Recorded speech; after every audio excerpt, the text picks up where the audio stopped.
This is that Saints pod. In case you guys forgot, I know it's been a while. A lot of things have gone on in the NFL. A lot of things have gone on with the New Orleans Saints. We are back to discuss all of that. Yeah, I don't even know how to intro this thing because I don't even know how I feel about Saints football right now. But there's three of us, so we're going to have a good conversation, talk coaching, talk God knows what else. Dave Rainey, introduce yourself. Take over. Let's lead this thing. Let's start with coaching, like you said. I think that's the best place to start here.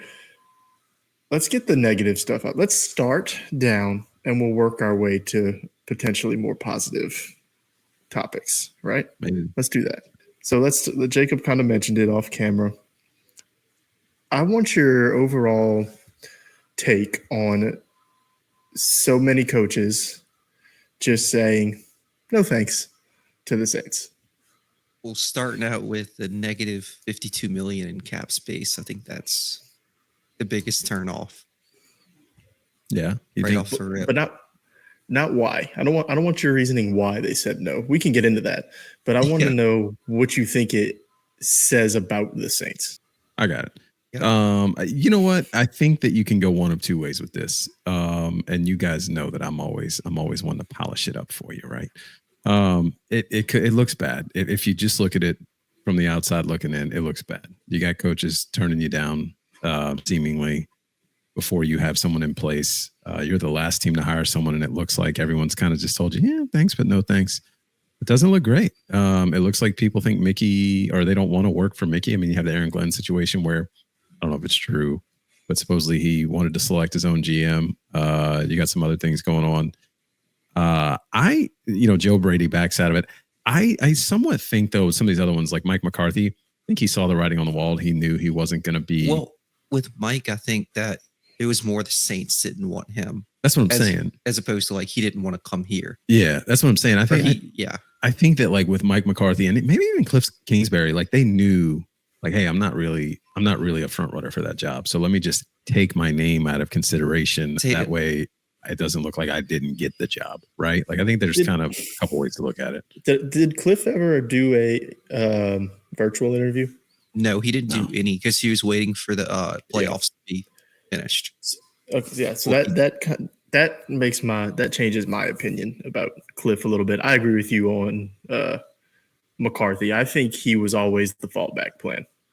Yeah. Like, I think he was plan G, whatever they were at, right? Like, everybody candidates, he was there. Because, like, you know what you're getting in him. They already know who he is. There's nothing you really need to do to find out anything about Mike McCarthy. But I think Cliff was more like, I think if Cliff had put his name in the race, it would really be a battle between him and Kellen Moore. I think they would have had more interest than Cliff. Rizzy's like a dark horse. I mean, it's really just out of him and Kellen Moore First now. Off, I mean, I was going to get into this later. I think the race is over, if we're being honest. Yeah. Like, I don't. It's pretty obvious who they selected and what they're doing. Yeah. Yeah. And for Kubiak to go to Seattle, that kind of right there, boom, shows that it's possibly going to be more because he's an offensive mind. Right. So you lose your coordinator. Yeah. The second you saw your coordinators in general start to jump ship, you knew that it's probably not Rizzy. It's going to be somebody else. Like, there's you can read between the lines with some of this, and a lot of people don't for whatever reason. They're like, oh yeah, I don't know, but yeah, it's pretty clear it's going to be Rizzy. I mean, not Rizzy, Kellen Moore. And the fact that they announced, I think, Dave, you pointed this out the other day because I didn't catch the tweet, but Nick Underhill announced next time Mickey was going to speak was basically right after the Super Bowl. Literally the day after. Timing. Interesting. Yeah. Well, and when you pair that with just a few hours earlier, Mike McCarthy conveniently pulls his name out, right? Right. Like, and you can also, like, if you see the interviews from Kafka at the Senior Bowl, he's not really giving you anything that would make it seem like he's in the running anymore. And I still think he was more of a choice than McCarthy. Like, I think like, I don't, but I kind of like, I'm gonna be honest. If you break down each candidate, right? Like, let's do it. Let's actually break them down. Go through them. Let's do it. All right. We'll start at the very top. Yeah. Right. The ones that were never an actual possibility, which is something else that I think is not being talked about enough. People keep saying, oh, the Saints wanted to take their time. Well, what really happened was the top of the top didn't want anything to do with him. Ben Johnson said no, thank you. Vrabel was like, but also no, thank you. Aaron Glenn we were his fallback plan. So you had to wait because the other options didn't want you, right? And that's a bad look. But also, they also didn't want most of the other team. Like they didn't want Jacksonville. They didn't want all the other teams. Also, you know what I mean? Those guys had their choice. But you had Ben Johnson, who we all would have been ecstatic about, I think. Yeah, potentially. You can see the potential with Ben Johnson. It's almost like too, these coaches must think that like if I take this job, I could be done in a year because the roster's not great right now. Yeah. Well, I think we'll talk about that in a second too, because I think that's a whole other topic. Like how long is the rebuild? Because Dave's got thoughts on that, and I wanted to talk about that anyway, because I think there's a little bit of a discourse that can be had there. Going back to the coaches though, I agree. Like they're the top three there. Like you knew, I guess Aaron Glenn was one that you were like, maybe. And Aaron Glenn was the one I actually wanted, candidly. I know you mentioned Ben Johnson. I wanted Aaron Glenn. Just listen to the guy talk. I did a complete 180 on Aaron Glenn. At first, I was like, because I kept saying it. I wanted nothing to do with the pass. Whether that was fair or not, I didn't want anything to do with the pass. But like you said, the more he talked, I was like, this dude is a leader. Dude. Will he be able to actually coach? I have no idea. But he's going to come in and set up a program. For that guy now. Just he could walk, he could barge in the door right now and say something. I'm like, yes, sir. Yes, coach. We're doing it. Burpees, gotcha. Yep. On the other end of the spectrum, I really wanted Liam Cohen. And then I heard him say Duval. And I was like, no thanks. You know what? I think I'm in the minority. I did not have a problem with that. I thought now granted, it's not the Duval. He said it wrong. Yeah. But I thought it was kind of swaggy. Like it had a little confidence, cocky, like he was confident about it, but it was wrong. How though? How was it wrong? Like just because he put the emphasis on the wrong part.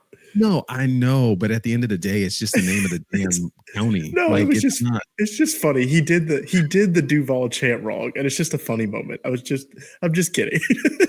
But I'm saying I disagree. I think that it was kind of like, I liked it. I thought it showed confidence. I liked the way he said it. He put his own little like thing on it. It wasn't like, it didn't come across as corny to me. I understand that Twitter killed him, which Twitter's going to do. Everybody jumps on the bandwagon. That's fine. I didn't have a problem with it. I'll be honest. I liked it.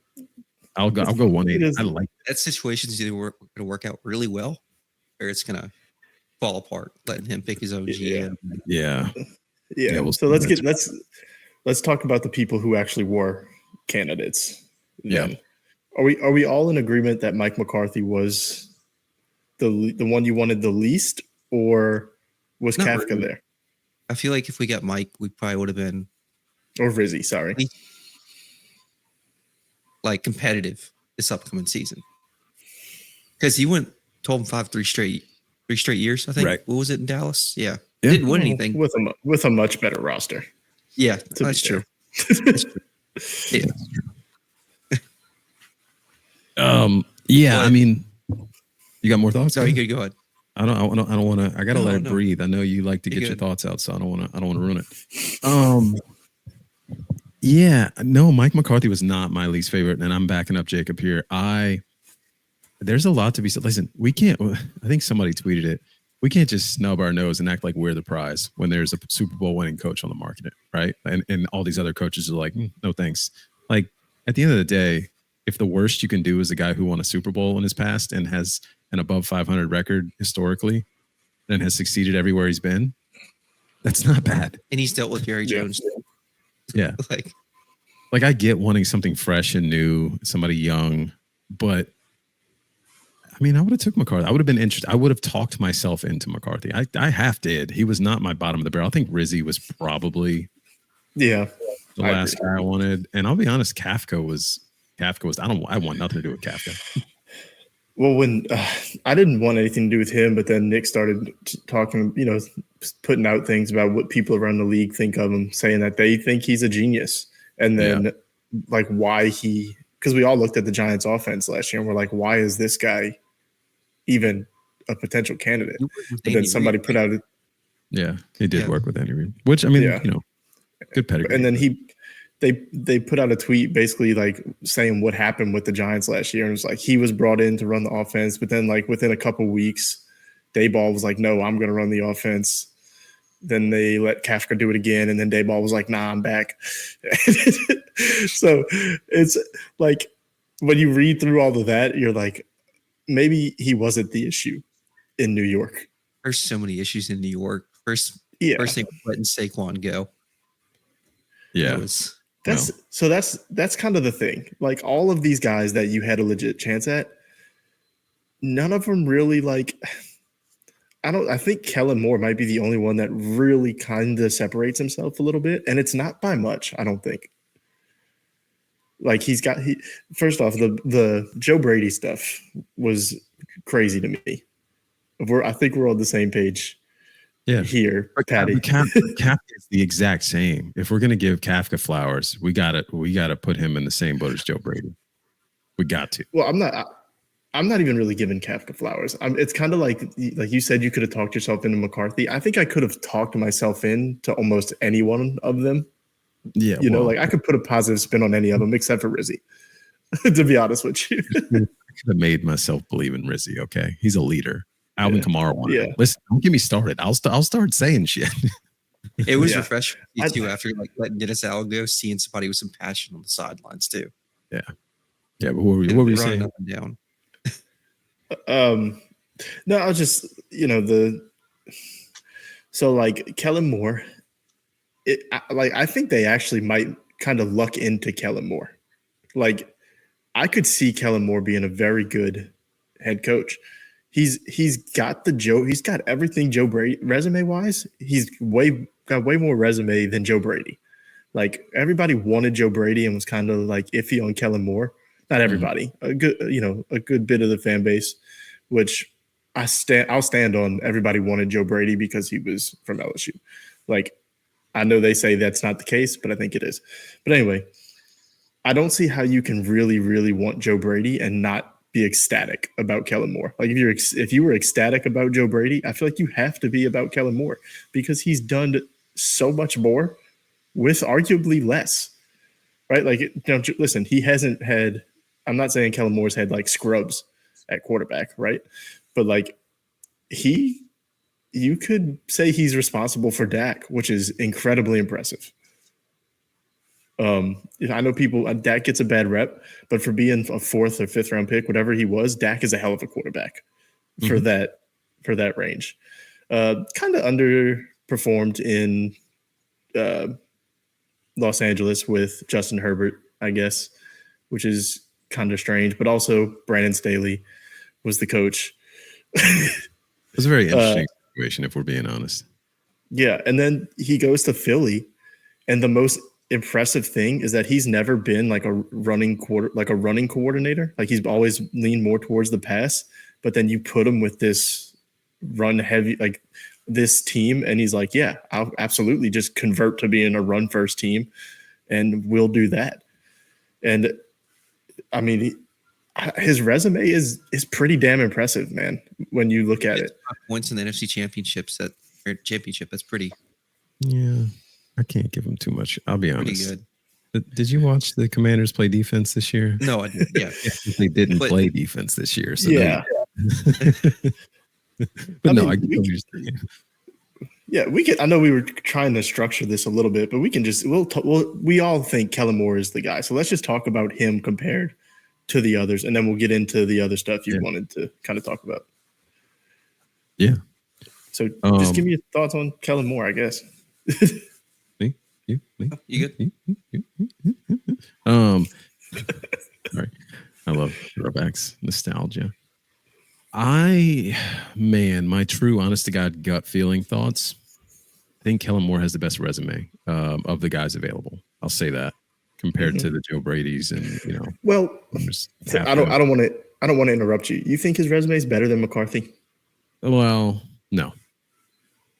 I don't think so either. But I think if you're looking for like a younger coach, then that's that's what you're going for, which I get. Yeah. Which I think they are. But my gut feeling for some reason, like I just have pause. Like there's something that I'm like, you hear Dan Orlovsky, who I don't know, say what you will about him. He's hit on some things, he misses on some things. Kind of called him a nerd, like flat out. He's like former teammate, like he's kind of corny. Other guys that have been around him kind of call him corny.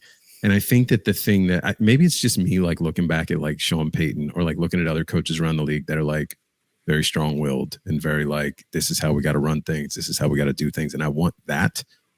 Maybe Kellen Moore can still, come in and make it work. But what if he's Mike McDaniel? Yeah, I actually had that thought too. Like as I was saying that just now, it's a great call out. But also Mike McDaniel has he's a nerd, but it's like a swaggy nerd. You know what I mean? Like his players seem to absolutely love him. But you saw this year, at the close of the season, people are starting to whisper like there's things about his team. Now, granted, it's Tyreek who's always going to run his mouth, but there's some things that are coming out about the team where maybe they don't believe in Mike McDaniel as much. Now, I know he's not going anywhere, but it's interesting.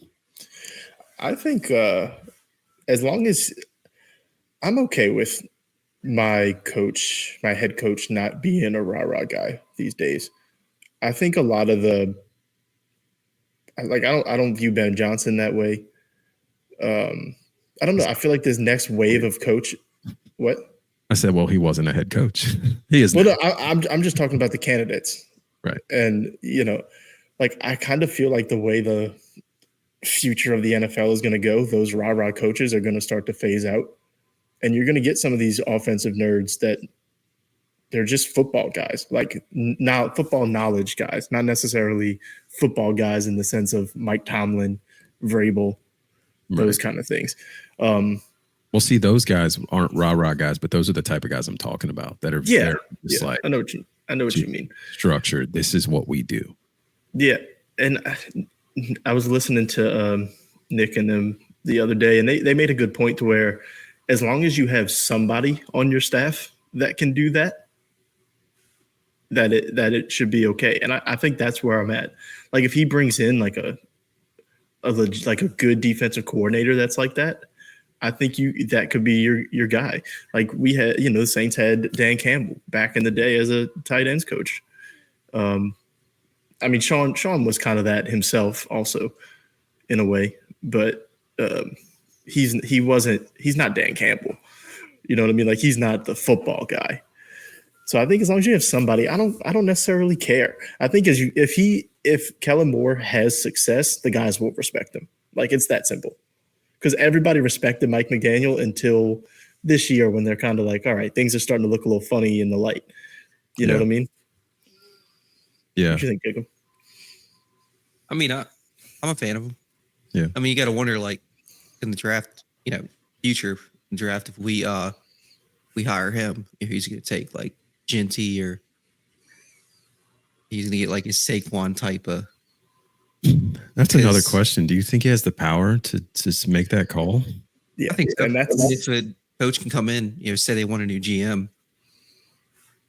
This kind of brings up what you mentioned before about the guys being like, do I want to tie myself to this situation?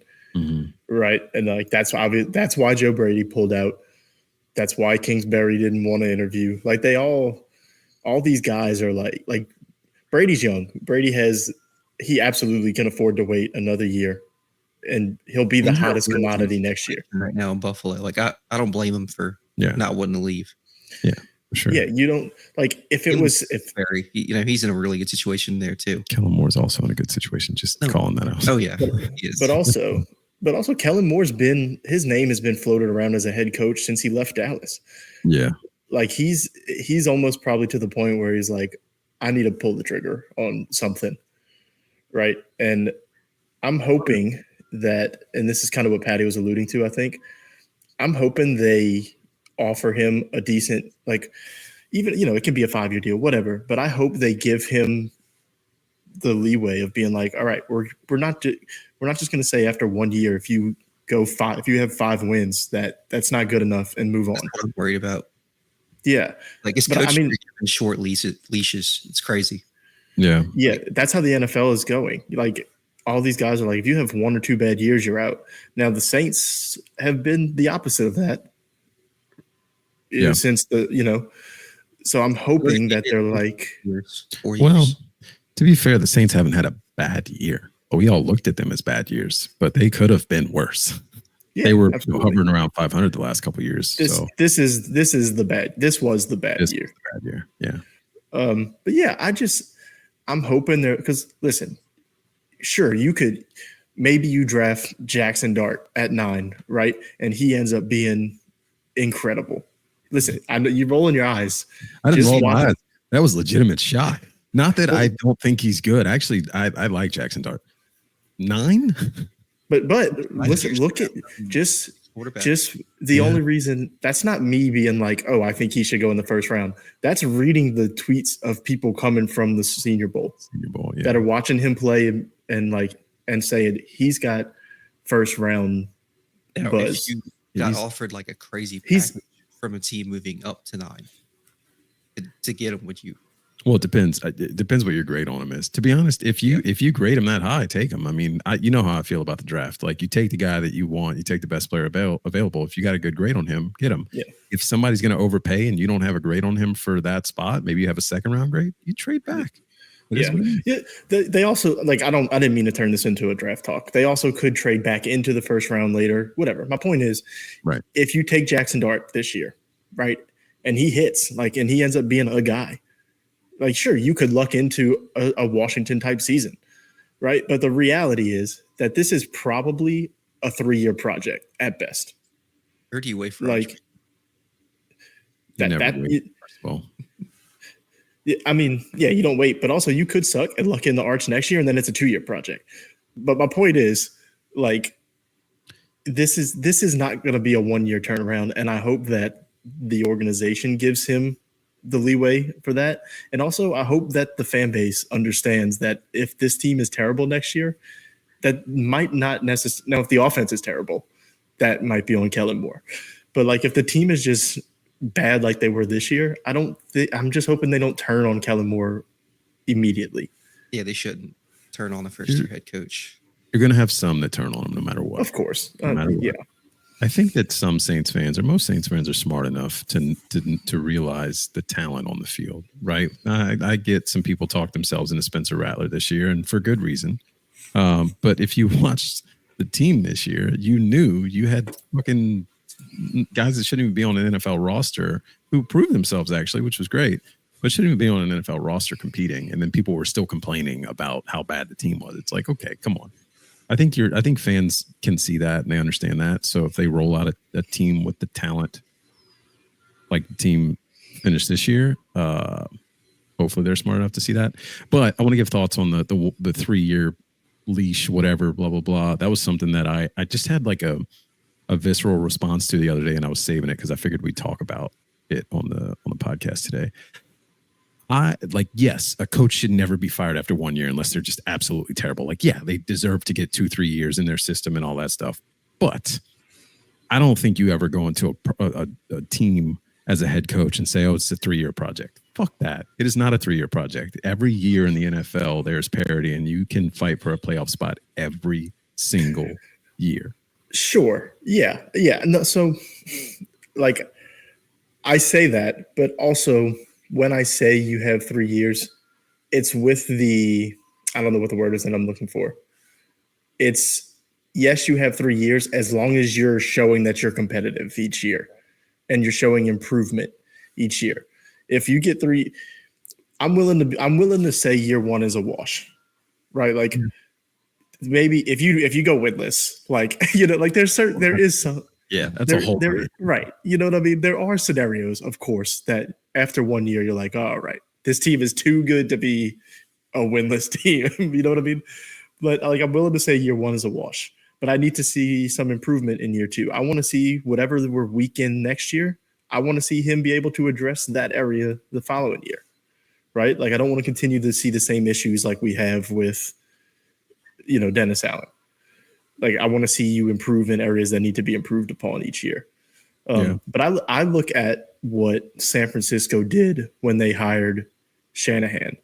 They gave Shanahan and John Lynch contracts at the same time, and they were both long contracts, and said, this is the plan. We're giving you time to figure it out. Because the San Francisco was not good at that time, if we all remember. I looked at like their history. It's kind of crazy. Like they went all in. It's like NFC Championship, Super Bowl. You know, it's just never like divisional or just first round of playoffs. Yeah. So I say all that. Like, I do agree with you. Like, you shouldn't say, oh, you have 3 years no matter what, or you have 4 years no matter what. Like, no matter the outcomes of the first 3 years, you get the fourth year. That should never be the case. Absolutely. But it should be like, we're going to give you some leeway here. Because if not, like, the dude is going to be, if he's worried about his job after 1 year, like, that's send to all the other candidates that are out there. Like, they'll probably think the same thing. Yeah, I mean, it's the NFL. Like, if you're a bum and you get fired. It is what it is. Like, now, I think that there should be understand. Like, you're a head coach and you have a bad year your first year. It depends how, like we've said this a few times, it depends how bad the year is. Like, if you come out and go, 6-11 next year, whatever. Like, you're not on the hot seat. But if you come out and you do it again the year after that, well, now you're on the hot seat. Like, maybe you get fired after 2 years. You go 6-11 2 years in a row. Like, it is what it is. What if let's play some hypotheticals here. Say Derek Carr is traded this year, which, there seems to be more of a chance than I think any of us might have actually thought that could happen. And you roll Spencer Rattler out this year, go 6-11, 5-12, whatever. You clearly are drafting a quarterback next year if Rattler plays bad. So then you're running with a rookie the next year. That's another 6-11 season. Mm-hmm. But you're dealing with a rookie. Does that buy you the third year, or are you like? Maybe. I think it does. Maybe context matters, but at the same time, you make those decisions. So I guess the question is, who's making those decisions? Who decided to go with Spencer Rattler? If you're rolling the dice on a rookie 2 years in a row, like, you're taking that risk. Yeah, and that's part of it. That's why Derek Carr exists, right? That's why teams are like, let me go trade for this guy, because they don't want to take that risk. They'll let a rookie sit for a year and they'll be competitive, and then. Yeah. The question, like you said, is he, or like you alluded to, is he being allowed when they're on the clock at 9 and there's an edge rusher there, or Jackson Dart? If Kellen Moore loves Jackson Dart, or you could take Jackson Dart out of it. If Kellen Moore stands on the table and says Ashton Genty can make this team good, but Jeff Ireland and Mickey Loomis are like, we really need an edge rusher. Who makes the call? I'll be honest. Do you trust your head coach? If I'm that, like, you have, in my opinion, it's a team. It's always a team effort. Like, you have to have a consensus agreement. But if that head coach is banging on the table saying, I want this guy, you got to give him the guy he wants. And then if he fails, and you move on. Absolutely right. Like, if he says, I would love to be a fly on the wall in those meetings, like, to just know how much. I don't know if we ever knew this or not, but like, how much power did Sean have in year one? Like, was that earned over time, or was that given to him from day one? I think it's crazy about Sean is that he didn't draft a quarterback at all. Yeah, kind of when Drew was on his way out, and first year in Denver, drafts a quarterback. Well, second year. You traded for Russ. That didn't work out. Then drafts a QB. I wonder if Mickey didn't want a quarterback, and then Sean did, and they were butting heads, and that's why it took so long. And not to go down the rabbit hole, but I've already given my thoughts on the Mickey Sean situation. I'm pretty sure Sean and Mickey just couldn't get along couldn't coexist, and that's why one's in Denver and one's here still. Yeah. I mean, listen, the Mickey thing is that's a podcast on its own. Like, that's an episode on its own. I think we can all agree that this team could have 3 bad seasons in a row and it have nothing to do with the head coach. That the issues are much greater than that. But I think if we're talking back or going back to how much control Kellen Moore has, if it's a running back versus a defensive player they really like, unless Kellen Moore is like, Ashton Genty will make a Saquon Barkley difference on this team, then you have to listen to him. But if he's like, he'll make the team 2 wins better, right? Or there's a defensive player they really like, then maybe Loomis and them get to make the decision. But if he's standing on the table for a quarterback at 9, Yeah. you got to pull the trigger. You have to let him have his quarterback. Yeah. Like the context matters, like you said. The position he stands on the table for matters. Yeah. If it's like a receiver, then it's like no. Like I'm almost, you know what? Like any offensive player, if he stands on the table for him, I'm almost like, yeah, you got to let him have his way. If he's an offensive coach and he says this offensive player is a difference maker, I let him do it. If he thinks he's the best player available, pull the trigger. Yeah. I mean, you gotta think they give him like control over the draft and like, he's got to have a say. I mean, yeah, every head coach has a say. Yeah. Unless you coach in Dallas, and then stop screwed. Yeah, man. It's so interesting, man, because it's crazy to think how much I've soured on Mickey Loomis, and I just don't. I just don't have faith in Mickey Loomis to put the team in the right situations anymore. I think it comes down to this season when, like, I think fans were kind of whispering over the last. Like, there were some fans that were like, "Oh, you got a clean house. You need a new owner. You need a new GM." And it's like, yeah, you're crazy. Like, you don't need all that. Okay, they're proven. Yeah.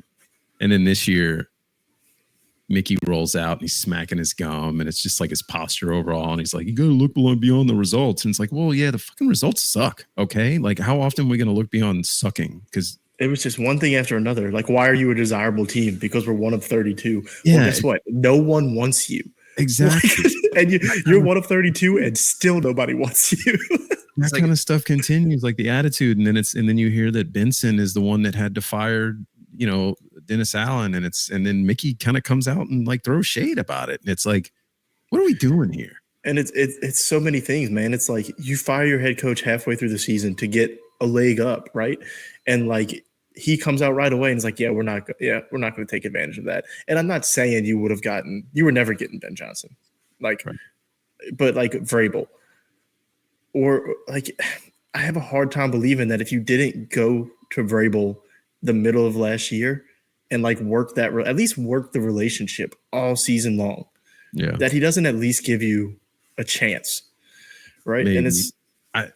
Maybe. I think the Vrabel thing, and not to go too deep into that, I think that he was going to coach New England no matter what. Something that like the Jones family was interested in Vrabel.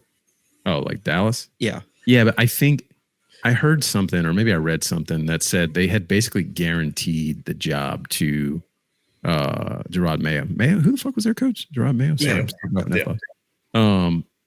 and they wanted Vrabel, but they had already guaranteed the job to Mayo, so they basically gave him a year, and then that was kind of that. Like, I think this was already well thought out before this season even kind of got underway. Yeah, and then like with Aaron Glenn win is the one that hurts you, I think, the most looks wise, because it's like he was here not long ago, and he was like he would have came here if the Jets didn't want him. Mm-hmm. But he wanted New York. Yeah. And granted, their roster might be a little better, but you can make the argument the Saints have a better like quarterback situation than the Jets. They're not going to have Rodgers most likely. Yeah. And you could say their ownership is a hell of a lot worse. Maybe. Maybe. I'm looking at that team. The only negative to me, besides the quarterback being old, is the ownership. Those are literally the two things, but they're what with the Saints. They're being realistic. They've got talent on both sides of the football. They got young talent. Like, they got two good running backs. They got good wide receivers. They got good defense. Like, you just need to be lower than the Saints. I think they are lower. I think they're like 5 or 6. I have it pulled up. They are 7. Yeah, they're 7. Yeah. So, I mean, you could take a trade up, take a quarterback. It hurts, man. Like, I hope that Gail sees what we see. Like, people didn't want to come here, and I hope she doesn't let Mickey spin it in another way. I think, and I've crazy. Seen people say, "Go ahead." I say, like, few years ago, we were calling him like the cap god, like best GM in the NFL, and now it's just Well, he still is. he is, and now we're just like, nah, we want him out of here. Is he because he gives all the credit to what's his name, the other guy? I know who you're talking about. Well, I don't know. I'm blanking on his name right now. I almost said Kai Horton, but that's the Tulane guy. Kai Harley. Kai Horton. Sorry, a little bit longer. Yeah. It's like I don't the Falcons roster. I mean, I hate to say it. The Falcons roster looks pretty good. Whatever. Oh. I don't know. I'm just done with it all, to be honest. It's upsetting. Like, to be honest. Like, I want to be excited about Kellen Moore. I really do. And I kind of am. Like, just to put a bow on that, I am excited about Kellen Moore. I'm excited to see who he brings with him. But I'm gonna be kind of hesitant until that the first pick in the draft. I'm hoping there's a scenario where it's like there's two players that I want there to be a player that Kellen Moore wants and a player that Loomis really wants, and we kind of see how that plays out because that's what I'm most interested in. I want to see how much control. Say like Abdul Carter and Aston Jinchi are both on the board at 9. Yeah, it's probably not going to happen, but I wonder who they would go with. And listen, Kellen Moore may want the edge rusher. Like we don't know. Like he could just be a best player available guy, which I hope he is. Yeah, I wonder if they'll bring back Chase Young. Give me offensive line. Yeah, like I don't know, man. I'm not listen as far as the draft goes, and maybe we can do another episode in a couple of weeks with the draft. But like, this is not going to be a year where they pick a position, and I'm like, why? Right. Like you can spin me on any position. Like it doesn't. I don't care who you pick. Like what position you pick. If he's the best player, this team needs it. Like if we're being real, there's not a position on this team that I feel safe with. I would honestly trade back and then get more picks and just get the team younger. Yeah, it all depends on who's there. That's all. Yeah. That's it. It's probably most picks we've had in a long time. No, I know. But I'm saying like for the future, like next year, I try and get some more picks. Sure. Why not? Become the Patriots. Just trade picks every year.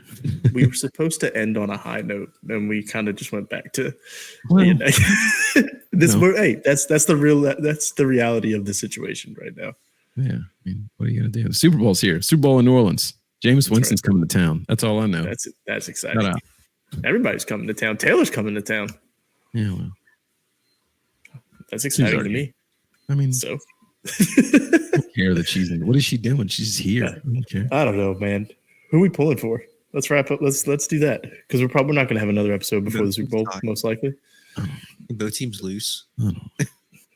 I mean, if Kellen Moore is going to be our our head coach, let's just root for him. Yeah, root for the Eagles. Root for the Eagles. I was so against the Eagles, but now you said that, I feel like it makes the most sense. I don't want to. I don't know. I'm in the on and Chauncey Gardner-Johnson too. You know what? I don't want to talk about Zach Bond right now. I'm just.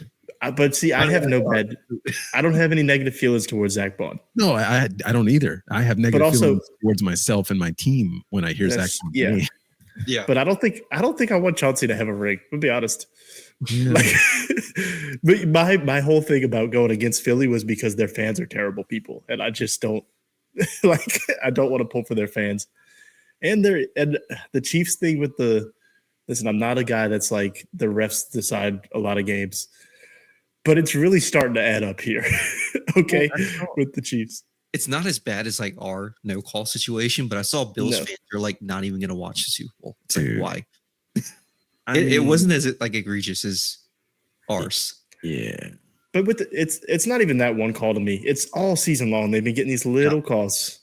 I didn't even see the one call. I saw a million calls throughout the game. I think I called it out in the beginning of the game when they had the dual catch, and then they reviewed it, and I'm like, well, if the defensive back doesn't have possession, then how does the offensive player then take it from him and gain possession? Like, how does this work? Was it last week? I think week before last. It was when Mahomes. They had the two players like run into each other on the same team, and they still threw like a. No, it was the one he faked going out of bounds and then fell down to get the call. Even Troy Aikman was like, "Are you kidding me?" But no, I part of me wants to see the 3-peat, man. Like that would be cool. Like that's history. I I've don't. seen I'll be enough honest. history. I don't I don't- care. Yeah, I'm gonna be honest. I'm pulling for my bets.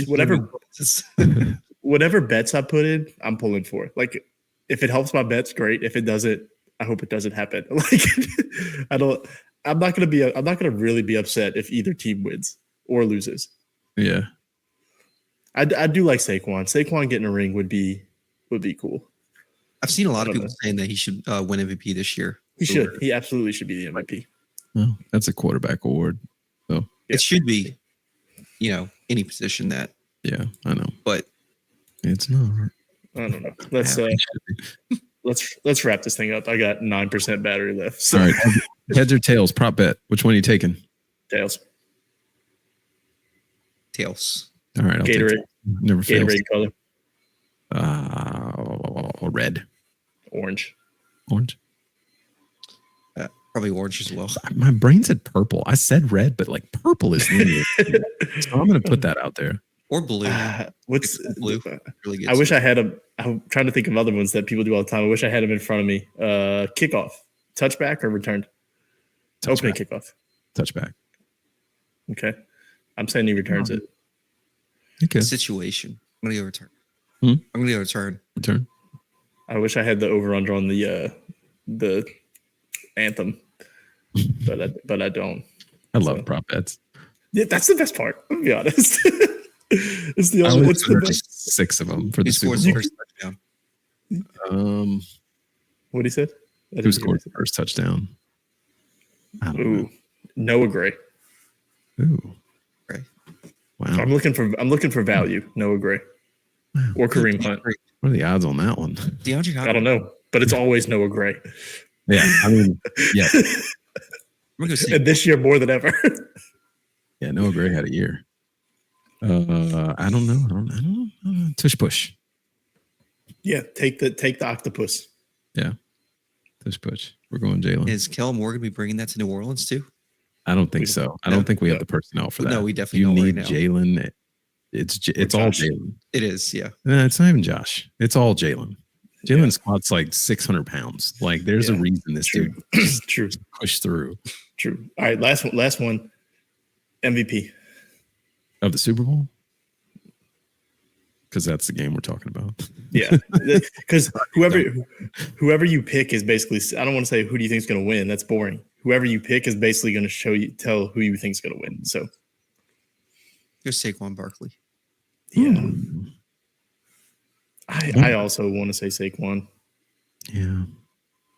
Either Saquon or Mahomes. Again. Yeah. I don't know. Jalen Hurts. Okay. Well, that was it. That was that AJ Saints Brown pod. too. Could win it. He's going to be too busy reading like The Lion King on the sideline or something like that. I don't know. All right, let's get out of here. Get out of here before my computer dies. Hey guys, this was That Saints Pod. That Saints Pod. Which Saints Pod? That one. That one. Yeah. Bye. Bye.